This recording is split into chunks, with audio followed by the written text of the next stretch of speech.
Caloocan. Ang Caloocan ay isang lungsod sa Kalakang Maynila na may mayamang kasaysayan. Nagsimula ito bilang isang maliit na bayan noong panahon ng mga Kastila at unti-unting umunlad. Sa panahon ng digmaang Pilipino-Amerikano, naging mahalaga ang Caloocan dahil dito naganap ang unang labanan sa pagitan ng mga Pilipino at Amerikano noong 1900. Ngunit ang pinakakilala sa kasaysayan ng Caloocan ay ang mga pangyayari sa panahon ng martial law sa ilalim ng rehimeng Marcos, kung saan naging sentro ito ng mga protesta at pag-aaklas.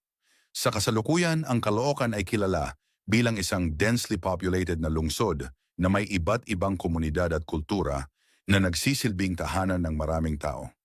Marami ring mga pasyalan at makasaysayang lugar sa Caloocan, tulad ng monumento ng mga bayani at ang liwasang kalayaan, na nagsisilbing simbolo ng paglaban ng mga Pilipino para sa kalayaan.